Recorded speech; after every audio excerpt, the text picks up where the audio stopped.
dice, el Espíritu Santo desciende el día de Pentecostés y los discípulos comienzan a hablar en lenguas, ¿verdad? Dice, como decía bien mi hermano, este viento que no era viento, este fuego que no era fuego, desciende poderosamente con un estruendo, ¿verdad? Un estruendo grande. Y los discípulos comienzan a hablar en lenguas.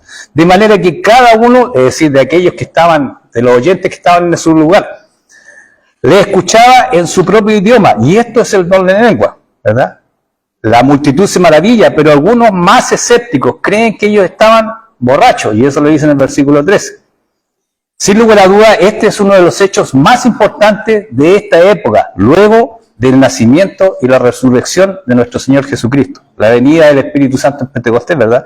Y aquí podemos, vieron el video que puse ayer, ¿verdad? Y veíamos a esta persona, esta mujer, que estaba de vestido azul, me llama la atención el color, y ella empieza a balbucear y a hablar algunas cosas que realmente eran cosas ininteligibles, hermano. Y el don de lengua era esto. ¿Qué era el don de lengua? El don de lengua era que cada uno podía hablar un idioma distinto. Recordemos, como se dijo en la primera parte del capítulo, que había mucha gente que venía de distintos lugares, es decir, había una multiplicidad de personas de distintos lugares y hablas. Hablaban en forma distinta. Por lo tanto, el don de lengua claramente es esto, hermano. Claramente es esto. Es poder hablar en un idioma distinto al que es natural de uno. Por lo tanto, eso que se ve en el video, hermano, no es manifestación del Espíritu Santo. No es manifestación del Espíritu Santo. ¿Por qué? Porque yo le aseguro que esa persona está hablando algo que no se entiende y que nadie puede traducir. Pablo dice después, ¿verdad? Cuando habla en la iglesia de Corinto, que también estaba un poquito en esto, o sea, había un poquito de desorden, se paraban, empezaban a hablar en don de lengua y decían, oye, háganlo de a uno. ¿Y cómo lo hagan? Ordenadamente, ¿verdad? Porque Dios es como, es un Dios de orden. Y además le dice, y si alguien va a hablar en lengua, que haya ¿qué? Un traductor. Alguien que pueda decir, oye, eso es lo que está diciendo. Pero yo estoy seguro que si a esta persona que veíamos en el video le ponemos un traductor al lado, nada, porque solamente está balbuceando, cosa ininteligible. Por lo tanto, hermano, claramente eso no es el Espíritu Santo. Es fruto tal vez de la emocionalidad, de alguna, no sé, algo para destacar, para demostrarse más espiritual, pero claramente, hermano, no es el Espíritu Santo. Bien, entonces vamos a entrar ya en materia con el discurso de Pedro. La primera parte, ¿verdad?, que se encuentra del versículo 14 al 41, y le vamos a dar lectura. Y dice así, la palabra del Señor. Dice, entonces Pedro, poniéndose en pie con los 11, alzó la voz y les habló diciendo, varones judíos, atento aquí, varones judíos, y todos los que habitáis en Jerusalén, esto os sea notorio, y oíd mis palabras, porque estos no están ebrios, como vosotros suponéis, puesto que es la hora tercera del día, más o menos las 9 de la mañana. Mas esto es lo dicho por el profeta Joel. En los postreros días, dice Dios, derramaré mi espíritu sobre toda carne, y vuestros hijos y vuestras hijas profetizarán, y vuestros jóvenes verán visiones, y vuestros ancianos soñarán sueños, y de cierto sobre mis siervos y sobre mis siervas en aquel día derramaré mi espíritu y profetizarán. Y daré prodigios arriba en el cielo, y señales bajo la tierra, sangre y fuego y vapor de humo. El sol se convertirá en tinieblas y la luna en sangre, antes que venga el día del Señor, grande y manifiesto. Y todo aquel que invocare el nombre del Señor será salvo. Varones israelitas, oíd estas palabras. Jesús Nazareno, varón aprobado por Dios entre vosotros con las maravillas, prodigios y señales que Dios hizo entre vosotros por medio de él. Como vosotros mismos sabéis, a este entregado por el determinado consejo y anticipado conocimiento de Dios, es decir, Dios ya sabía lo que iba a pasar, ¿verdad? Todo está dentro de la voluntad de Dios.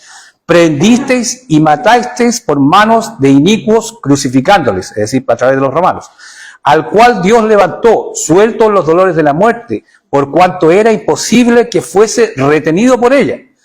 Porque David dice de él, veía al Señor siempre delante de mí, porque está a mi diestra, no seré conmovido, por lo cual mi corazón se alegró y se gozó mi lengua, y aún mi carne descansará en esperanza, porque no dejarás mi alma en el Hades, ni permitirás que tu santo vea corrupción. Me hiciste conocer los caminos de la vida, me llenarás de gozo con tu presencia. Varones, hermanos, se os puede decir libremente del patriarca David, que murió y fue sepultado, y su sepulcro está con nosotros. Es decir, hay evidencia, ¿verdad?, que estaba en algún lugar sepultado el rey David. Pero siendo profeta y sabiendo que con juramento Dios le había jurado que de su descendencia, en cuanto a la carne, levantaría a ¿quién? Al Cristo, para que se sentase en su trono, viéndolo antes, habló de la resurrección de Cristo, que su alma no fue dejada en el Hades, ni su carne vio corrupción. A este Jesús resucitó Dios, de lo cual todos nosotros somos testigos, ¿verdad? Ellos lo habían visto, ¿verdad? E incluso dice que había resucitado Cristo, y en la primera parte dice que estuvieron, ¿cuánto? Estuvo como 40 días con ellos, lo decía en la primera parte. Así que, exaltado por la diestra de Dios y habiendo recibido del Padre la promesa del Espíritu Santo, ha derramado esto que vosotros veis, es decir, el Espíritu Santo. Porque David no subió a los cielos, pero él mismo dice: dijo el Señor a mi Señor, siéntate a mi diestra, hasta que ponga a tus enemigos por estrado de tus pies. Sepa pues, ciertísimamente toda la casa de Israel, que a este Jesús, a quien vosotros crucificasteis, Dios le ha hecho, ¿qué? Señor y Cristo. Al oír esto se compungieron de corazón, y dijeron a Pedro y a los otros apóstoles: varones, hermanos, ¿qué haremos? Pedro les dijo,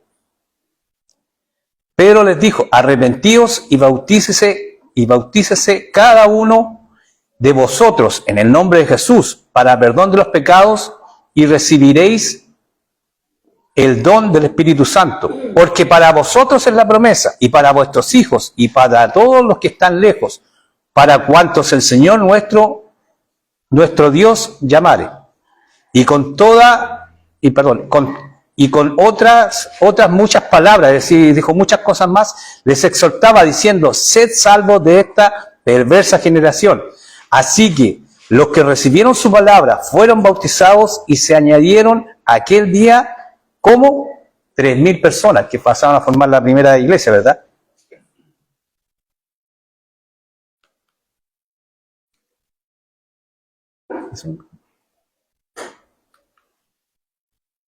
El discurso de Pedro. Pedro comienza su discurso delante de la multitud reunida, confrontando a aquellos que decían que estaban ebrios, ¿verdad?, llenos de mosto. Me acordé también de, no sé si se acuerda usted de Ana, de la madre de Samuel, ¿verdad?, que también Elí la vio y dijo, oye, cuando ella estaba orando, ¿verdad?, oraba y moviendo solamente los labios, dijo, oye, esta mujer está ebria. No, estaba orando. Que esto era imposible, ya que recién eran las 9 de la mañana, y hace mención de la profecía de Joel. Habla de Jesús como fue crucificado, muerto y resucitó, y subió a sentarse a la diestra del Padre. Como lo menciona la Escritura por medio de ¿quién? Del rey David, ¿verdad? Su discurso es tan elocuente que se convierte en 3.000 personas. Recordemos que en ese tiempo solamente se contaban los varones, probablemente si estaban sus familias era mucha gente más. Se convierte en 3.000 personas, pero ¿quién es este Pedro, hermano? ¿Quién es Pedro? Dice ahí en la presentación, ¿verdad? Este Pedro es el mismo, hermano, que le cortó la oreja al guardia y negó a Jesús 3 veces, impetuoso, hermano, impulsivo, pero también es el discípulo que caminó hacia Jesús en medio de la tormenta. Y es el mismo que le dijo a Jesús: tú eres el Hijo del Dios viviente. Este es el mismo Pedro. También es aquel a quien Cristo le dijo: te daré las llaves del reino de los cielos. Y podemos ver el cumplimiento de esta promesa con este discurso primeramente. ¿A quién? Al pueblo de los judíos, ¿verdad? Y luego a los gentiles en Hechos capítulo 10, cuando lo vemos con Cornelio, ¿verdad? Y su familia. La pregunta es, ¿qué cambió en él? ¿Qué hay de diferente con el Pedro que era antes, con el Pedro que vemos que dice este potente discurso? ¿Sabe lo que cambió en él? Está lleno, hermano, y gobernado por el Espíritu Santo. Esa es la diferencia que hay. Y esta llenura lo capacita para realizar la tarea que Jesús le había encomendado. ¿Recuerda cuál era la tarea que Jesús le había encomendado? Está ahí, ¿verdad? En Hechos 1, capítulo 8. No lo busque, yo lo voy a leer, lo está viendo ahí demás, para que vamos a avanzar rápidamente. Dice, pero recibiréis poder ¿cuándo? Cuando haya venido sobre vosotros el Espíritu Santo. Y me seréis, ¿qué? Testigos. En Jerusalén, en toda Judea, en Samaria y hasta lo último de la tierra. Es decir, en Chile. Si usted se da cuenta, Chile es uno de los países más australes del mundo, ¿verdad? Y bueno, hasta acá ha llegado la predicación del Evangelio. Mire cómo es grande el Señor, ¿verdad? ¿Quién podría decir? En ese tiempo el mundo conocido era pequeñísimo. Era prácticamente todo lo que bordeaba el mar Mediterráneo, Grecia, Roma, algunos pueblos por ahí, pero estos lugares eran desconocidos. Y esto es lo último de la tierra. Y hasta acá, gracias a ellos, y hasta gracias a este Espíritu Santo, ha llegado la predicación del Evangelio, ¿verdad? De la misma manera, el Espíritu Santo le capacita a usted y a mí para llevar su palabra a toda persona, hermano, y a todo lugar. Tal vez usted y yo no tengamos la misma capacidad de convertir a 3.000 personas, ¿verdad? Pero sí podemos influir en nuestro entorno cercano, escuela, hermano, trabajo y los vecinos. Ese es nuestro entorno más cercano, ¿verdad? Como decía, tal vez yo no pueda dar una prédica en la que se conviertan 3.000 personas, pero sí vamos a poder incluir en nuestro pequeño, en nuestro pequeño núcleo, en nuestro núcleo familiar, en nuestro núcleo cercano, en nuestro trabajo, en nuestros colegios, donde sea que estemos. Entonces vamos a pasar a ver el detalle, ¿verdad? Vimos el general de lo que había sido esta predicación. Y otra cosa, hermano, fíjese aquí, estamos hablando de que Pedro, ¿cómo estaba? Lleno del Espíritu Santo, ¿verdad? Volvamos al video que publiqué ayer también. Esta persona en un momento, y ustedes cuando ven este tipo de manifestaciones, ven descontrol. No, hermano. Eso le repito, no es fruto del Espíritu Santo. El fruto del Espíritu Santo, sobre todo en la vida de cada uno de nosotros, es control, hermano. Dominio, no es descontrol. Cuando usted ve que la gente hace cosas raras y cae al suelo, eso no, hermano, no es del Espíritu Santo. El Espíritu Santo no viene a descontrolar su vida, por el contrario, viene a tomar control de su vida. ¿Para qué? Para que, como dije, le capacite a usted, mediante los dones espirituales que trae el Espíritu Santo a su corazón cuando viene a Él, mediante estos dones para que usted pueda predicar el Evangelio, pueda ser, como decía ahí, testigo de nuestro Señor Jesucristo. Vamos entonces a revisar ya en detalle lo que es la profecía de Joel, ¿verdad? Hablábamos de la profecía de Joel, que se encuentra del versículo 16 al 21, si es que usted está mirándolo ahí. Mire, la profecía de Joel, ubicada en el Antiguo Testamento, se centra en dos eventos principales. Un juicio inminente sobre las naciones y una posterior efusión del Espíritu Santo. El profeta Joel describe una devastación causada por una plaga de langostas que sirve como metáfora de un juicio divino y un llamado al arrepentimiento. Recordemos, hermanos, que todos los profetas eran lo mismo, ¿verdad? Venían de parte del Señor. ¿Y qué le decían al pueblo? ¿Recuerda usted básicamente lo que le decían todos los profetas al pueblo? Le decían, arrepiéntanse y vuelvan, pueblo de Israel, arrepiéntanse y vuélvanse al Señor. Esa es la predicación de la mayoría de los profetas del Antiguo Testamento. Además, Joel profetiza sobre un derramamiento del Espíritu Santo sobre toda carne en los últimos días, donde hombres y mujeres profetizarán, los jóvenes verán visiones y los ancianos sonarán sueños. Elementos clave de la profecía de Joel: juicio y arrepentimiento. Joel advierte sobre un juicio inminente, hermano, utilizando la plaga de langostas como un símbolo de la ira de Dios. Se insta al pueblo, como decía, a arrepentirse y volver a Dios para evitar la destrucción. Derramamiento del Espíritu Santo. La profecía más conocida de Joel es la promesa de que en los últimos días Dios derramará su Espíritu sobre toda la humanidad, resultando en profecía, sueño, visiones para todos, independientemente de su edad o género, ¿verdad? Hablamos de las mujeres, niños, jóvenes y ancianos. Restauración y bendición.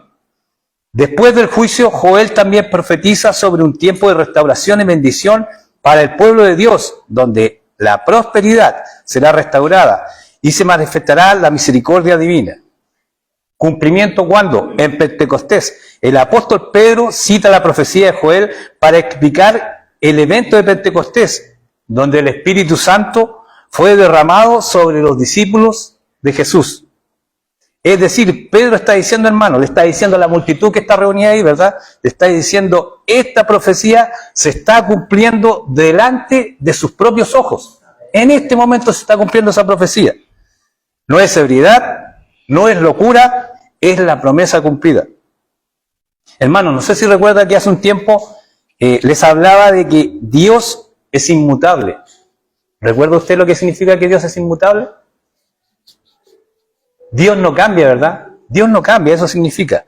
Esto quiere decir que no cambia su carácter, su santidad, su voluntad, ni sus promesas, hermanos.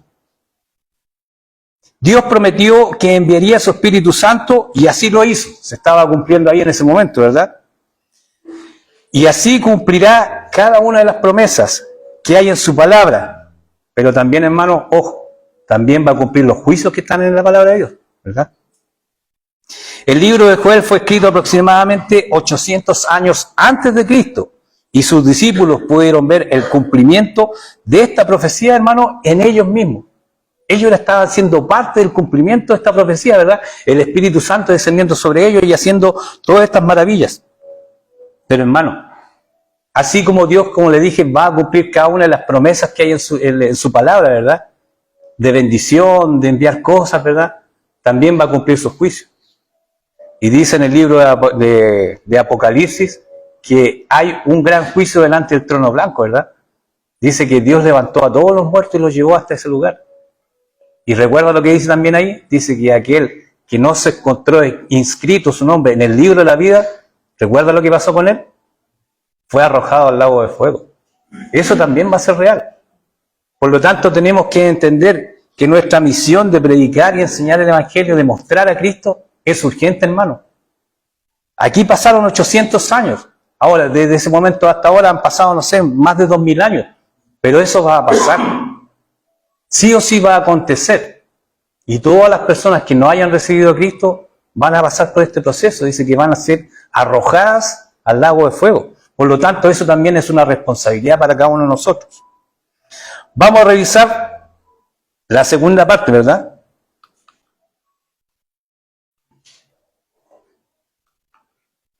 Jesús, el Mesías del linaje de David. Y eso lo podemos encontrar en los versículos 22 al 36. Pedro les declara que Jesús es el Mesías esperado, hermanos. Recordemos, por eso les decía que pusieran atención. ¿A quién está pronunciando este discurso principalmente Pedro? ¿A quién se lo está pronunciando? Básicamente a una población judía. Está yendo a ellos, ¿verdad? Recordemos que estaban todos juntos, venían a esta fiesta de Pentecostés y estaban ahí. Habían judíos que estaban en distintos lugares, pero básicamente en una población judía. Por lo tanto, este discurso va enfocado a él. Ahora, le está hablando del libro de Joel, ¿verdad? Bueno, la mayoría de ellos seguramente lo conocían por el Antiguo Testamento, ya lo habían leído, conocían de esta profecía. Ahora les va a hablar de que Jesús es el Mesías del linaje de David. Recordemos que dos cosas que estaban esperando el pueblo judío justamente en estos días, en esos días que había venido Jesús y estaban en esta época. ¿Qué estaban esperando? Estaban esperando el advenimiento de ¿quién? Del Mesías, ¿verdad? Y la restauración de Israel. Recordemos que en la primera parte les preguntaban, los discípulos le preguntaban a Jesús, oye, ¿cuándo va a restaurar el reino? Y Jesús le dijo, bueno, no les toca a ustedes saber esto. Entonces este pueblo de Israel estaba esperando al Mesías.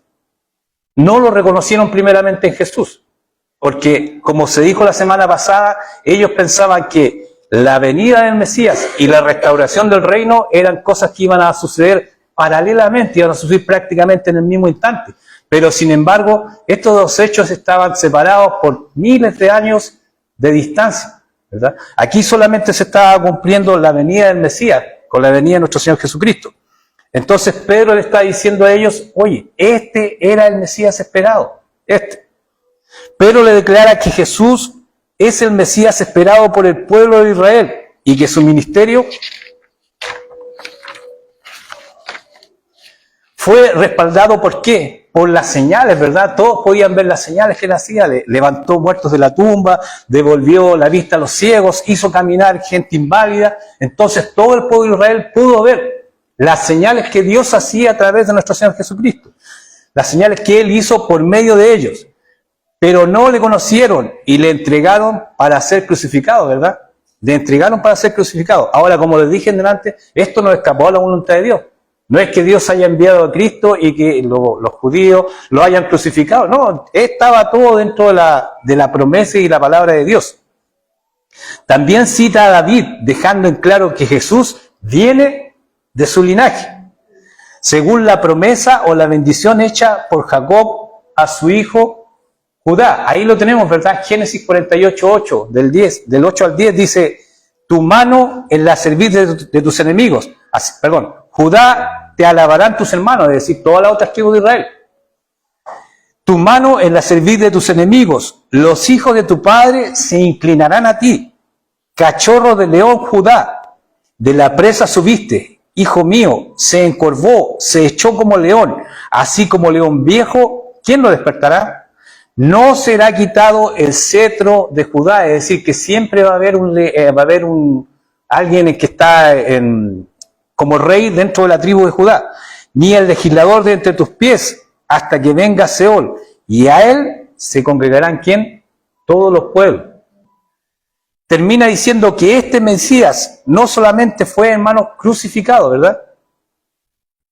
Muerto y sepultado, sino que fue resucitado por Dios Padre. Glorificado y está sentado ¿dónde? A la diestra de Dios, ¿verdad? Y hecho Señor y Mesías. Sin lugar a duda, en este discurso, como decía, dirigido a una audiencia mayoritariamente judía, se puede reconocer que Jesús es ¿quién? El Mesías esperado. Y así se lo estaba presentando a este pueblo, ¿verdad? A esta gente que era mayoritariamente judía. Y que las manifestaciones que ellos podían ver son fruto ¿de qué? Del Espíritu Santo. Ahora, hermano, es importante resaltar el hecho de que Dios Padre le resucitó de los muertos, ya que si esto no hubiera sucedido, el discurso de Pedro, hermano, era en vano. Fíjese lo que dice ahí, Primera de Corintios, capítulo 15, versículo del 13 al 14. Dentro del contexto, ¿verdad? Pablo estaba refutando la idea de que algunos decían que la resurrección no existía. Entonces, ¿qué está diciendo Pablo? Pablo está diciendo, en el versículo 13 al 14, suponiendo, ¿verdad? Porque si no hay resurrección de los muertos, entonces tampoco Cristo resucitó. Y si Cristo no resucitó, ¿vana es entonces qué? Nuestra predicación. Vana también es nuestra fe.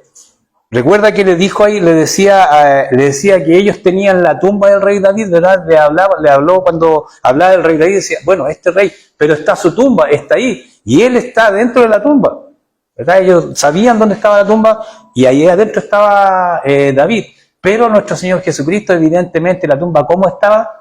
Estaba vacía, ¿verdad? Había resucitado, como les dije anteriormente, había estado 40 días con los discípulos, y no solamente con ellos, dice que se había presentado a más de 500 personas distintas, no solamente a ellos.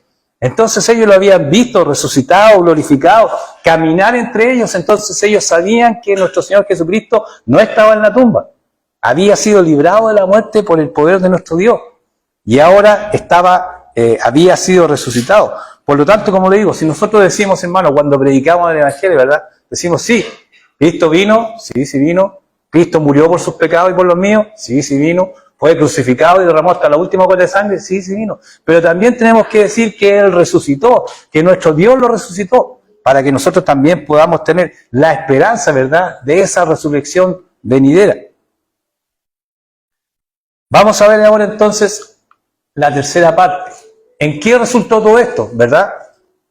El apóstol Pedro habla con este discurso poderoso, les dice que esto es ¿qué? La manifestación de la profecía de Joel les recuerda que Jesús era el Mesías prometido. ¿Y qué pasó con todo esto? El resultado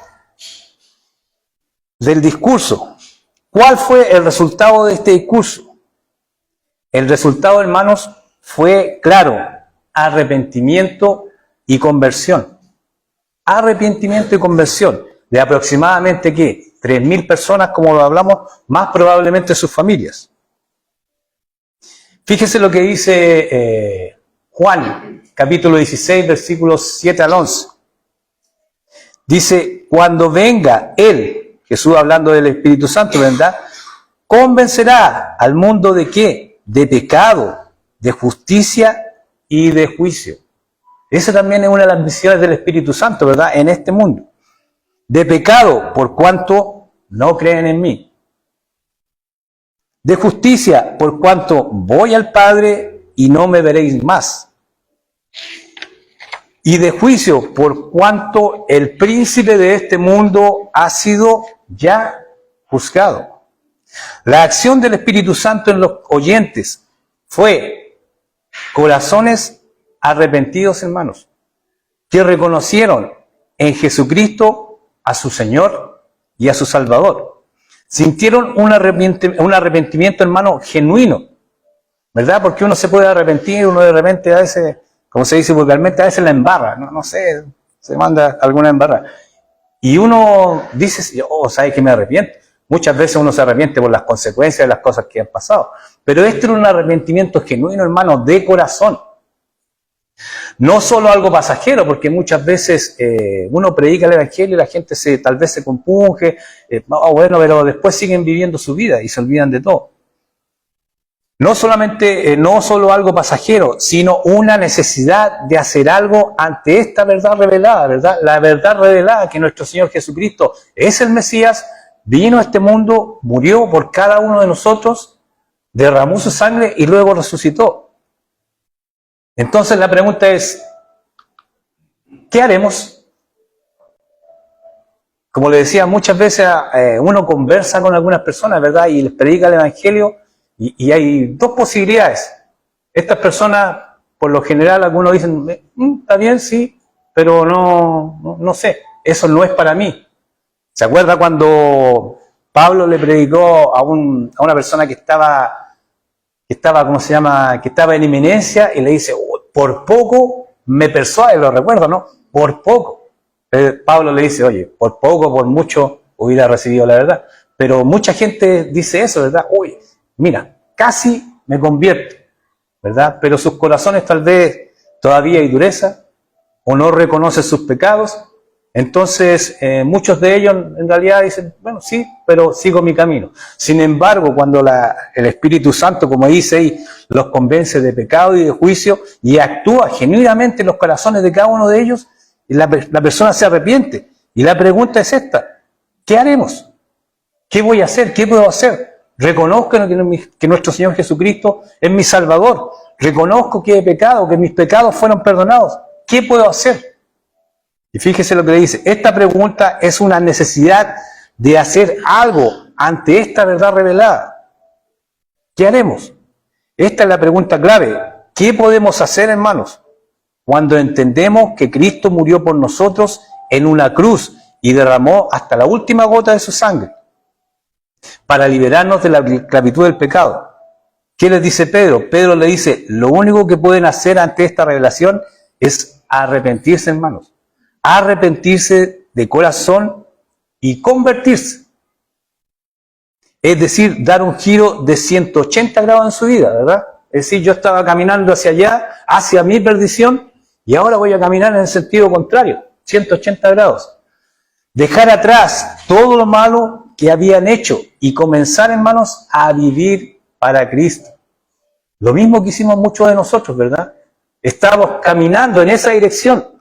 La Biblia dice que a nosotros todos los caminos nos parecen rectos, pero su fin, ¿cuál es? Camino de muerte. ¿Verdad? Estábamos caminando directamente hacia nuestra perdición, pero conocimos a nuestro Señor Jesucristo, lo reconocimos como nuestro Salvador personal. ¿Y qué hicimos? En vez de seguir caminando para allá, caminamos hacia el otro lado, nos arrepentimos. Comenzar a vivir la vida para Cristo. De la misma manera, cuando somos confrontados con la verdad del Evangelio, con la buena nueva, ¿verdad? Porque el Evangelio es eso, es la buena nueva. Y el Espíritu Santo ha obrado, hermanos, en los corazones de cada uno de nosotros. Solo podemos reaccionar de una manera, como les decía, arrepentirnos y convertirnos. Mire lo que dice ahí en el libro de los Hechos, ¿verdad? Dice en el capítulo 3, versículo 19, dice, así que esto fue una predicación posterior a de Pedro y Juan. Dice, así que arrepentíos y convertíos, para que sean borrados vuestros pecados, para que vengan de la presencia del Señor tiempos de ¿qué? De refrigerio, hermano, de refrigerio. ¿Cuántas veces nuestros corazones cuando estaban en el mundo no estaban acongojados? Estaban preocupados, ¿verdad? El mundo nos aplastaba, nos comprimía ahí. La ansiedad, las ambiciones, todas esas cosas que vivíamos afuera. Estábamos como metidos dentro de un horno, ¿verdad? Por eso dice ahí, para que vengan tiempos de ¿qué? De refrigerio, de refrescarnos en el Señor. Vamos a pasar entonces a revisar lo que es la primera iglesia, ¿verdad? Estábamos hablando, ya terminó de dar este discurso, se convirtieron 3.000 personas, como bien dijimos también, más sus familias. Y ahora vamos a pasar a revisar la primera iglesia, que se encuentra en el versículo 42 al 47.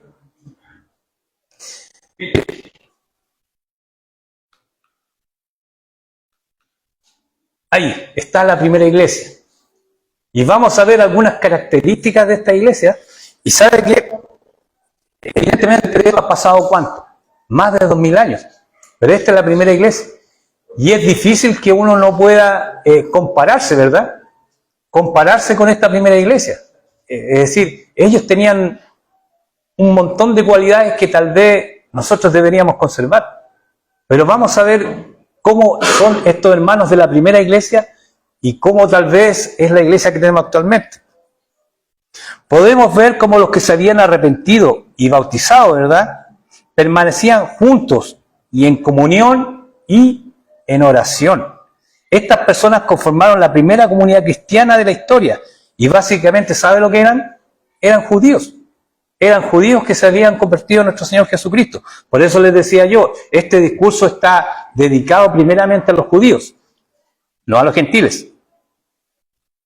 Eran judíos que habían creído en Cristo y seguían las enseñanzas de los apóstoles. Se habían convertido en un grupo homogéneo e incluso, hermanos, incluso compartían sus bienes con los otros según su necesidad, según lo que necesitaban. Vamos a leerlo aquí para que veamos bien. Del 42 al 47. Mire lo que dice así, aquí. Y perseveraban en la doctrina de los apóstoles, ¿verdad? En la comunión unos con otros, en el partimiento del pan y en las oraciones. Y sobrevino temor a toda persona y muchas maravillas y señales eran hechas por los apóstoles, ¿verdad? A través del Espíritu Santo. Todos los que habían creído estaban juntos y tenían en común todas las cosas. Y vendían sus propiedades y sus bienes y los repartían a todos según la necesidad de cada uno. Y perseverando unánimes cada día en el templo. Todavía se reunían en el templo, ¿verdad? Todavía acudían al templo. Y partiendo el pan en las casas, comían juntos con alegría, hermanos, y sencillez de corazón, alabando a Dios, teniendo favor con todo el pueblo, y el Señor añadía cada día a la iglesia los que habían de ser salvos. Esta es una panorámica de los primeros hermanos, ¿verdad? De la primera iglesia que podíamos decir que era cristiana. Le decía, estas personas conformaron la primera comunidad cristiana de la historia. Básicamente eran judíos que habían creído en Cristo y seguían las enseñanzas de los apóstoles. Se habían convertido en un grupo homogéneo, ¿verdad? Eran todos de un mismo sentir, de un mismo pensar. Tenían un mismo ánimo, unánimes. Pero aún así asistían al templo. Y el versículo 47 dice, podemos encontrar esta frase, y el Señor añadía cada día a la iglesia los que habían de ser salvos. Esto nos hace entender que este era un grupo de constante crecimiento. Iba en crecimiento, es decir, empezó con la predicación de Pedro y empezó exponencialmente a crecer. La palabra usada para iglesia en este versículo es la palabra en griego eclesia. Y esto es interesante. Y se refiere a la congregación o al grupo de creyentes en Cristo. Se refiere en ese caso a todos y cada uno de nosotros, ¿verdad? De los que estamos aquí. Esa es la iglesia. Y de cada uno de los cristianos que en este momento están reunidos alabando al Señor. No se refiere al lugar físico. Esto no es la iglesia. Uno dice, oye, voy a ir a la iglesia. No, hermano. Esto es un templo, es un recinto, como usted quiera llamarlo. De hecho, veíamos ayer, ¿verdad? Y aquí mismo dice que se reunían en las casas. En algún momento determinado dice que se reunían en las casas. Se juntaban en un principio, la iglesia se juntaba en casas, hermano. No tenían un recinto como físico donde se podía decir que era la iglesia en sí. La iglesia era cada uno de ellos, de nosotros. Y podemos ver, ¿verdad? Cuando vemos estas características. Vamos revisándola ahí, usted la tiene por acá. Sí, sí la tiene por acá. Fueron bautizados, ¿verdad? ¿Usted se ha bautizado, hermano? ¿Recibió al Señor Jesucristo? Bueno, sepa que el siguiente paso es el bautizarse, hermano. Ahora, el bautizarse no es ni para salvación, ni para que le llegue el Espíritu Santo, no, el bautizarse es una muestra de obediencia primeramente, ¿verdad? Como iglesia tenemos dos mandatos, el bautismo y la Santa Cena. Por lo tanto, tenemos que hacer este paso de bautizarnos, y eso también es un testimonio de fe, hermano, un testimonio público, donde dice usted, yo me comprometo a seguir a nuestro Señor Jesucristo, ¿verdad? Al pasar por las aguas del bautismo. Seguía las enseñanzas de los apóstoles, ¿ya? Acá, ¿cómo podemos hacer eso? Sabemos que los apóstoles en este momento ya no están y el apostolado no está vigente, ¿verdad? Lo dijo nuestro hermano Mario la otra vez, y yo creo lo mismo. ¿Cómo podemos hacer eso, hermano? Revisando la Escritura, ¿verdad? Cuando nos reunimos cada domingo, cuando nos reunimos los días miércoles, y ojalá cada vez que nos reunamos como grupo de cristianos, como iglesia, tenemos que tiene que ser parte de lo que hacemos, el reunirnos a estudiar la palabra de Dios. Porque si nos reunimos y no estudiamos la palabra de Dios, hacemos cualquier otra actividad, ¿no pasamos de qué? De ser un grupo social, no sé, como un fútbol club, un club de rayuela, no sé. Pero somos solamente un club social, pero la diferencia es que nosotros nos reunimos a estudiar la palabra de Dios, hermanos, para que podamos ser edificados, ¿verdad? Cada uno de nosotros edificados en la palabra del Señor, aprender y crecer espiritualmente, que es lo que buscamos. Mire, oraban, hermanos. ¿Estamos bien ahí o no? ¿Nos reunimos a orar? Sí, ¿verdad? Nosotros nos estamos reuniendo, nos estamos reuniendo para oración a las 20 horas, y nos reunimos un grupo acá el día miércoles también, que por la gracia del Señor ha ido creciendo, ¿verdad? Colocábamos una mesita, ya estamos colocando dos, y el anhelo de mi corazón por lo menos que ojalá algún día sea este mismo grupo que está acá pueda venir. Ahora a mitad de semana es un poquito complicado, pero también lo estamos haciendo en nuestras casas, estamos orando por las necesidades de cada uno de nosotros, ¿verdad? Hoy día mismo expresamos nuestras necesidades, en ese momento también expresamos nuestras necesidades y estamos orando por cada uno de ellos. Dice, y compartían la Santa Cena. Acá también hacemos la Santa Cena, ¿verdad? Por lo tanto, ahí no estamos lejos. Fíjense en ese punto que sigue. Eran caritativos, hermanos, y desinteresados. Desinteresados, ¿verdad? Cuando uno puede ver hoy día tanta iglesia, hermano, tanta iglesia, tal vez de pastores que son ostentosos, llenos de dinero, ¿verdad? Y las mismas congregaciones. ¿Qué está buscando la congregación? Está buscando prosperidad, ¿verdad? La famosa iglesia de la prosperidad. Haga un pacto y con tanta plata y va a tener tanta plata. Eso es totalmente contrario a lo que era la primera iglesia. Dice que ellos, por el contrario, ¿verdad? Ellos no buscaban atesorar dinero o tener dinero, por el contrario, ellos estaban deshaciendo de sus cosas, ¿verdad?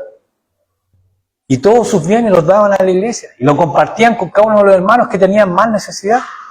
Entonces, cuando vemos estas famosas iglesias del Evangelio de la prosperidad, me parece que son totalmente antibíblicas. Eran alegres, hermanos, y sencillos. ¿Está usted alegre, hermano? Ya, le repito la pregunta. ¿Está usted alegre, hermano? Amén, hermano.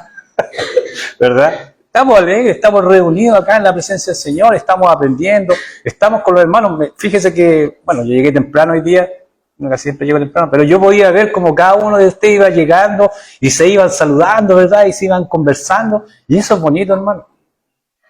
Es bonito. La iglesia todavía es pequeña, ¿verdad? Ahora, ¿pasa eso en iglesias más grandes? Sí y no.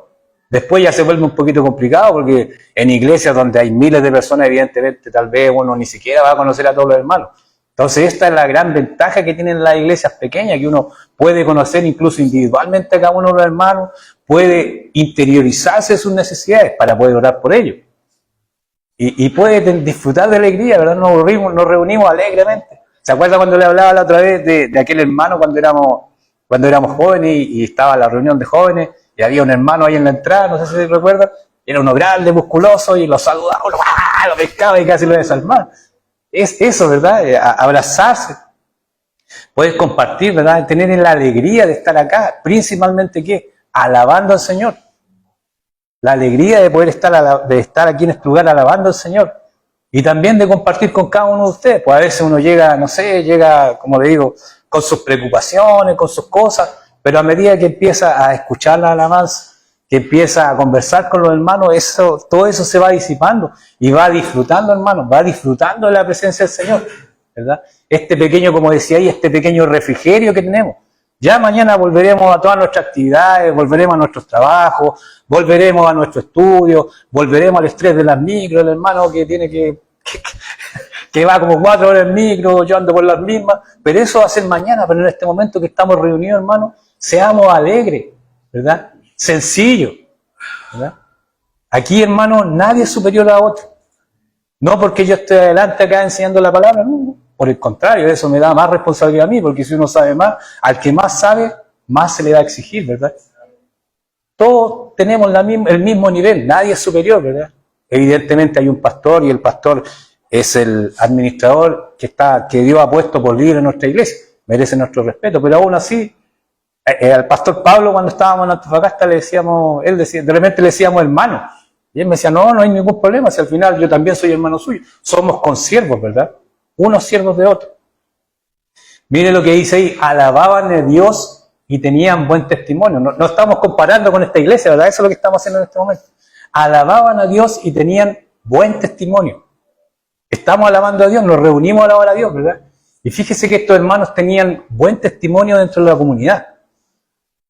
¿Podríamos decir eso de muchas iglesias? Cuando uno de repente puede ver por las noticias que ya, no sé, pues, cuando van a algún lugar y ponen una iglesia, la gente, oye, pero me pusieron una iglesia al lado. ¿Verdad? O sea, no es como que se sientan agradados porque van a poner una iglesia al lado, sino que por el contrario, como dicen, uy, mira, qué terrible. No debería ser así, hermanos. Nosotros estamos insertos en una comunidad, esta iglesia goza de buen testimonio, ¿lo sabemos o no lo sabemos? Le hemos preguntado tal vez a los vecinos, oye, ¿qué opinas tú de la iglesia? ¿Saben los vecinos que existimos aquí? ¿Saben los vecinos realmente? A lo mejor muchos de ellos, como estos sitios más bien son grandes, ni siquiera saben que acá hay una iglesia. Dice que tenían buen testimonio. ¿Estamos dando buen testimonio? El testimonio no es solamente cuando estamos aquí, lo veíamos ayer, ¿verdad? No es solamente cuando estamos aquí y nos reunimos y de ahí para afuera ya se acabó el testimonio. No, tiene que ser en todo momento, en todo lugar. Dice que esta gente era apreciada, ¿verdad? Eran reconocidos como buenos cristianos, como buenas personas. Pero fíjese que hoy día, como le decía, en muchos lugares ni siquiera quieren tener una iglesia al lado. Ni siquiera quieren saber de la iglesia. Desgraciadamente, debido a iglesias que no son como conforme a la palabra de Dios, hemos perdido el testimonio, hermano.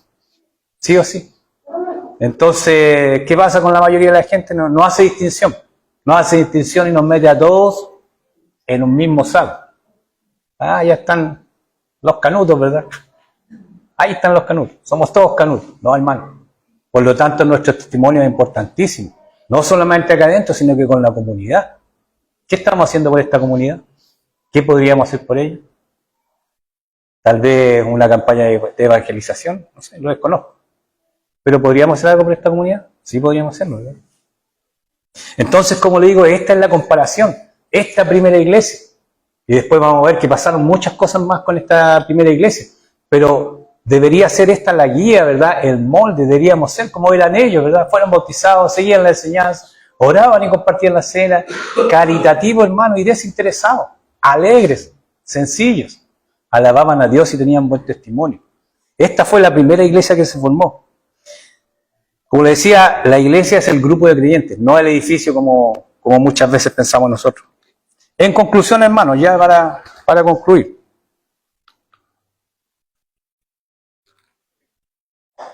El Espíritu Santo derramado en Pentecostés capacita a este grupo de personas comunes y corrientes, ¿verdad? A los apóstoles, a estos apóstoles, que habían estado, por cierto, con Jesús, para realizar la tarea que Jesús les había encomendado en el capítulo 1. Y me seréis testigos en Jerusalén, en toda Judea, en Samaria y hasta lo último de la tierra.